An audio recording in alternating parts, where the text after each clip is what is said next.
క్షేత్రంలో ప్రస్తుతం మనం స్వామివారి యొక్క గర్భాలయ గోపురానికి ఎదురుగా ఉన్నటువంటి కంచి కామకోటి మఠంలో ఉన్నాం. కంచి కామకోటి మఠంలో పరమాచార్య స్వామివారు ఎంతో కాలం ఇక్కడ ఉండి తపస్సు చేసినటువంటి చరిత్ర మనకి అంత లభ్యమవుతూ ఉన్నది.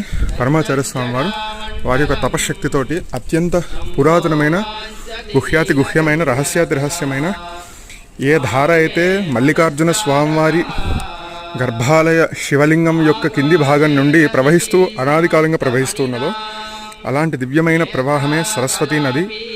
ఆ నది ఇక్కడ ఈ కంచిమఠం ఆవరణలోనే ఇక్కడ ఉద్భవిస్తూ ఉన్నది. ఇక్కడ ఊటలో మనకు లభ్యమవుతూ ఉన్నదని చెప్పి పరమాచార్య స్వామివారు వారి యొక్క దివ్య దృష్టితోటి దర్శనం చేసి శిష్యులను ఆదేశించగా ఈ ప్రదేశంలో ఇక్కడ తవ్వడం, ఇక్కడ ఉన్నటువంటి సరస్వతీ తీర్థము ఉద్భవించి భక్తులందరినీ కూడా అనుగ్రహింపజేస్తున్నటువంటి పరమ పావన దృశ్యం కలికాలంలో ఇంత ఘోర కలిలో మనకి లభ్యమవుతూ ఉన్నది.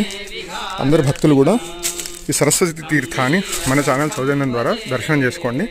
ఇక్కడ మనం చూడొచ్చు కామకోటి పరమాచార్య మెమోరియల్ ట్రస్ట్ వారు కంచి కామకోటి శ్రీశైలంలో సరస్వతీ తీర్థ పునరుద్ధరణ 2008లో చేశారు.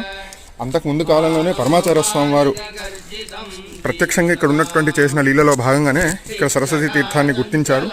తర్వాత 2008వ సంవత్సరంలో దీని యొక్క పునరుద్ధరణ పనులు జరిగాయి.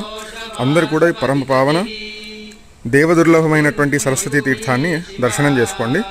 భారతదేశమే కాదు ప్రపంచం మొత్తం కూడా ఎక్కడైనా సరే సరస్వతీదేవి నది గుప్తంగానే సంచరిస్తూ ఉన్నది.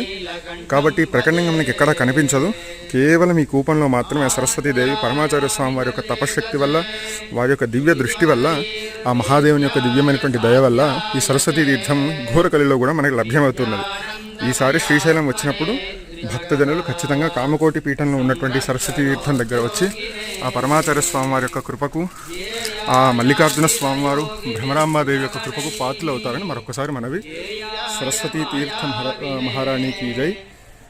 హర నమః పార్వతీపతయే హర హర మహాదేవ. వీలైనంత మందికి ఈ వీడియోను పంపించి ఈ యొక్క దివ్యమైనటువంటి సరస్వతీ తీర్థ మహిమను నలుగురికి తెలియజేసే ప్రయత్నం చేద్దాం. మహాదేవ.